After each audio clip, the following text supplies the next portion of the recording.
this is one of those things where you really wish the news media would be a little bit humbler and a little more skeptical.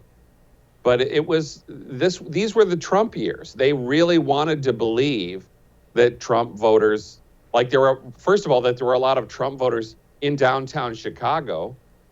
At 2 a.m. in the middle of a polar vortex, too. Yes, wandering in the streets, holding a noose and a bottle of bleach. Just looking for somebody to get. Yeah, I mean, this is where you just think, remember this whole silly notion that if your mother says she loves you, check it out? That is not the principle these people operate under. This shape was shaped so well to fit their narrative that they just couldn't help themselves.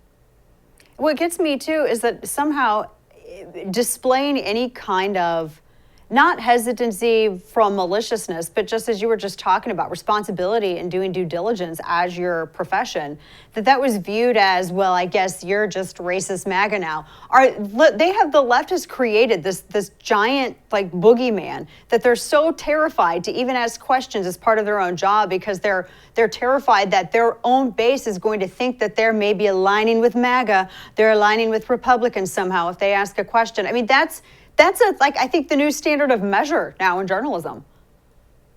Exactly. As I think that there's this whole sense of, they were certainly during the Trump years, this was the whole notion of, you can't normalize, it's too normalizing to ask the basic questions that journalists are supposed to ask. And I suppose we got there, but not before somebody like Robin Roberts at ABC just completely embarrassed herself in boosting this man's credibility instead of seriously questioning him.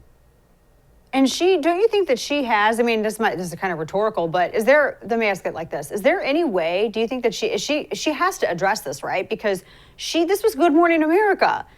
She has him on there, and they spent, I think it was ended up being 20, almost 30, they had it in parts. It ended up being a 20 or 30 minute bit altogether.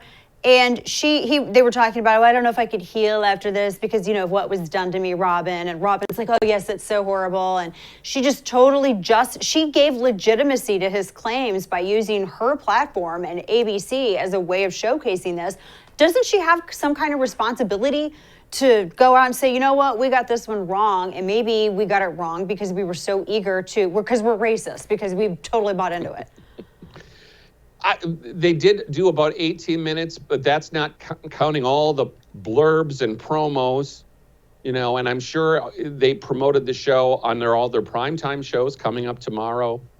And look, why did they select Robin Roberts to do this interview? Black and gay interviews, black and gay. And therefore, she can't, it's another reason she can't ask tough questions, but she's presumed to be the most sympathetic figure on the staff. And I think that you could say that because they have that match, she should be able to ask tougher questions, but that's not the way it operated. What they've actually done here is they've ignored the entire trial at Good Morning America until it was over.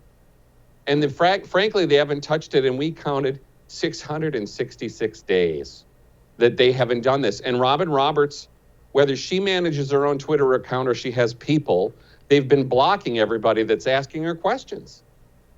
They blocked the guy who does Gravian. I mean, he just was like a news service. He just asked all he did was ask where Robin Roberts was, and 2 seconds later, he's blocked. Did you get blocked? I believe we are blocked, but we would have been blocked a while ago. I mean, I'm jealous because I'm not. I mean, it's one of those things where it's like, we're just asking questions. I mean, I think that's what we're trying to do, and that is, why did you do it this way, and why are you not taking responsibility now?